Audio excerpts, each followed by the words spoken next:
बाद यहाँ पर नुमाइंदा राज भी करते हैं। छोटा छोटा बच्चा हम लोग कहाँ जाएगा, 50-60 बरस रहा है, कहाँ जाएगा बाबू, न जगह है न जमीन है, कहाँ जाएगा। अगर झोपड़ी तोड़ना ये है तो हम लोग को मार के झोपड़ी तोड़िए। हम लोग छोटा छोटा बच्चा लोग के गरीब आदमी कहाँ जाएंगे। গতভাবে আমরা যেভাবে আন্দোলন করছি 1.5 বছর ধরে আমাদের উপর অমানবিক শারীরিক এবং পাশবিকভাবে অত্যাচার চলছে।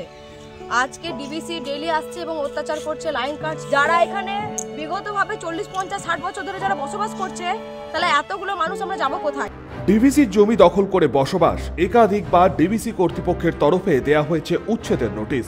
উচ্ছেদ অভিযানে নেমেও বস্তিবাসীদের বিক্ষোভের মুখে পড়ে ফিরে যেতে হয়েছে দামোদর ভ্যালি কর্পোরেশনের আধিকারিকদের। উচ্ছেদ করা যাবে না বস্তিবাসীদের, এই দাবিকে সামনে রেখে গণমঞ্চ তৈরি করে চলেছে লাগাতার আন্দোলন, ঘেরাও অভিযান। কয়েক মাসের জন্য থমকে গিয়েছিল উচ্ছেদ অভিযান। নতুন বছরের শুরুতেই আবারও ডিভিসি কর্তৃপক্ষ জেসিবি ও সিআইএসএফ নিয়ে উচ্ছেদ অভিযানে নামে শুক্রবার। আর তাকে ঘিরেই ধুমধুমার পরিস্থিতি দুর্গাপুরের মায়াবাজার এলাকায়। ডিভিসি কর্তৃপক্ষের সাথে বচসা, উত্তেজনা চরমে। স্থানীয়দের দাবি, উচ্ছেদ অভিযানে তারা রাজি নয়, আগে পুনর্বাসন তারপর উচ্ছেদ। বস্তি ভাঙতে দেব না, বস্তি ডিভিসি তখনই ভাঙবে যখন তোমাদের পুনর্বাসন হবে।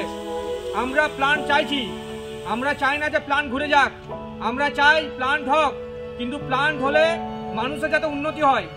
একটা প্ল্যান হবে গরিবের উপরে অত্যাচার করে, সেরকম আমরা চাইছি না। গরিবকে বাঁচিয়ে রেখে, গরিবের ঘরগুলোকে বাঁচিয়ে রেখে প্ল্যান করুক। কখনো কাটা হচ্ছে বিদ্যুৎ, কখনো পানীয় জলের সংযোগ। কেউ 50 বছর, কেউ বা তারও বেশি সময় ধরে বসবাস করছে ওই এলাকায়।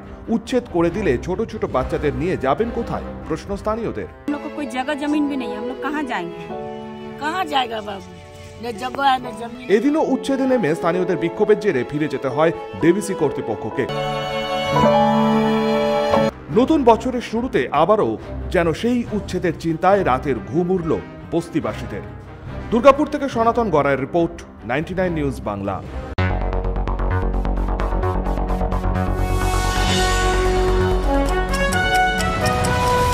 আপনারা দেখছেন 99 নিউজ বাংলা।